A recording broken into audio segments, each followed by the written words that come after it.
All right, so next, let's talk about debt because we're going to split money off. We're going to save money and we want to start investing. But there's this uncomfortable monster in the way, and it's called debt. So some of these debts are good, some of them are bad. So let's unpack these because ultimately we want to keep good debt. We want to get rid of bad debt. So, what is the difference between good debt and bad debt? And I like to think of it super simply. Here's the question I ask: does this debt help you financially? Does it good debt, think of it this way, helps you grow wealth. It helps you move towards your goal of financial freedom. Bad debt pulls you away from wealth. It has negative financial consequences, meaning it's money you have to pay every month that moves you away from your financial freedom goal. So if you think of it very simply in that perspective, there's definitely going to be gray areas on these things, and I'll unpack some examples. But if you could just kind of make it simple, does this help me get to my financial goal sooner, faster, stronger, or does this only slow me down? Is this only quickstand or a burden that I'm now putting on myself? So let's talk about some examples. Good debt versus bad debt. Here's good debt, right? Your mortgage, like on the house you actually live in, that is good debt. You are borrowing money and you are making a monthly payment, principal and interest towards this thing. You are actually building equity in there. Now, I would say that is good debt. There are people who argue that any type of mortgage is bad debt because it's not an investment and ultimately your personal property is not an investment. It's kind of a gray area. I'm going to put this in the good debt side, right? Because if you didn't have this, then you're renting a property and you're not building that equity. So there are times if you went and bought an unreasonable property, like way too expensive, then that may be like, hey, this is a bad debt. But if you bought a property that is reasonable, that you can afford, that you'd probably be paying comparable to if you paid for rents, then I would put that in the good debt section. That helps you along your financial journey. You are building hundreds of thousands of dollars in equity over several years or more. So the next thing is another mortgage, right? It's another loan.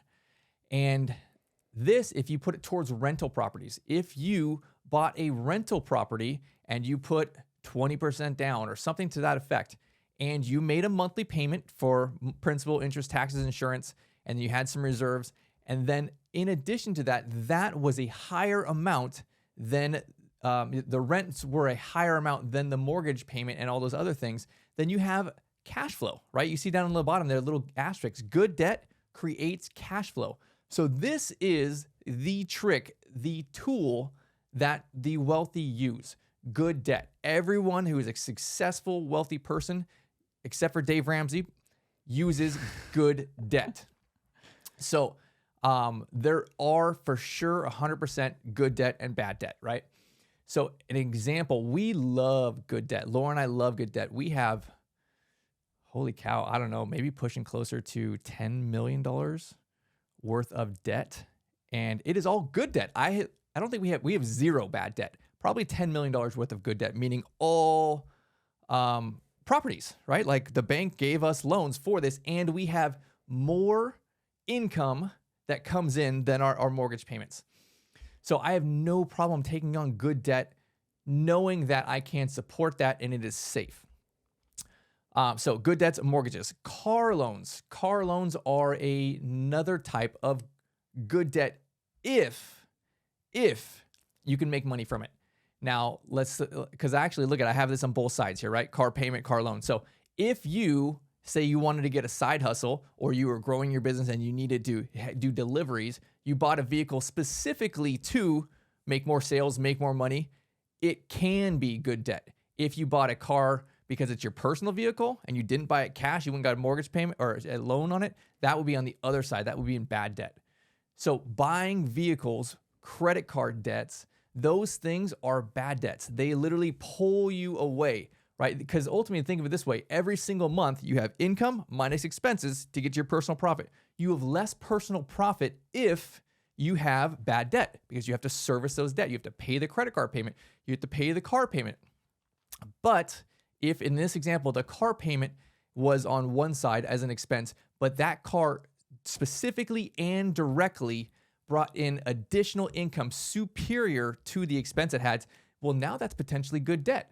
in some circumstances. So just think of it simply. Does this purchase help me along the journey of my financial, freedom journey? Does it make more sense for me to do this financially speaking, or does this only pull me back? Because most people are uneducated on this subject and they think, hey, I'm just going to, put this on my credit card. I can pay it off over 12 months or something to that effect. You are literally just stealing from the bottom line. You're stealing from your family profit. This is why people have zero savings, because of the debt, right? Every time they have a situation, you need new school, kids, or clothes, backpacks, shoes, whatever it is, right? You have family coming into town, you go out to restaurants. It just literally adds to the expenses on something that's not a budgeted item. And now it's like, well, I had 20%, planned for savings, but now it's all gone because I did this thing, right? I put it on my credit card, I took out whatever it is. Or on the vehicle side, right? Like, you want to get a practical vehicle or you want to get a cool vehicle, right? Like, you want to get a Jeep Wrangler because it looks sweet and it's like 45,000, or do you want to get like a Toyota Camry because it gets great gas mileage and starts every single time and it's like 22,000, right? Like, which one are you going to pick? Because clearly the practical side of this from a numbers perspective says, hey, get the more cost-effective, great car that's going to start every time. It's not fancy. But the like, hey, babe, let's go get something fun. We can go off-roading, which we'll actually never do, but it would be great to think about or to look cool when we pull up to work, right? Like, that's a liability, right? Like, if you need a vehicle, then get a vehicle. If you can buy it cash, then great. If you need to finance it, then finance it. But limit the bad debt, right? If you say, hey, to get to work, I need a new car. My car is not cutting it. Okay, you got to do what you got to do. But that does not mean you need to spend twice as much on a luxury vehicle or a sport kind of vehicle, right? Like, buy a used vehicle, buy something that is stable, that will get you going. But ultimately, the whole premise here is bad debt. You are adding to your expenses and therefore having less direct family profit, which ultimately means no savings, zero in the sacred account, and you never get to the offensive side of this strategy, right? The actual, how do I create wealth by purchasing assets that will for infinity send me a little check every month. And that little check every single year will grow to a little bit more and grow to a little bit more. And by the time it's like my kids have this thing and I pass it on, it's not little anymore. It's medium size or it's big. It's, a couple of these things are life-changing over 20 or 30 years. So kind of simplify it in this way. What's good debt? What's bad debt? Do you know what kind of debts that you have? Have you listed out what are your bad debts? Anything that's credit card is clearly bad debt. Student loans I put on here kind of hybrid in the middle because, maybe it's good debt, maybe it's bad debt. When we were kids, our parents' generation, the parents before that, like, I think it was culturally acceptable that it was clearly good debt. You were going to college, you were taking out loans, and the loans were not astronomical. They weren't hundreds of thousands then, right? Like, they were reasonable loans. You could pay them back in a few years, and you would clearly get a better job because you went to college. Nowadays, I don't know about this whole student loan thing, right? Like, college now is unbelievably expensive, hundreds of thousands of debt, and you actually may not get any type of job based on that degree, right? Unless you're going to be a doctor.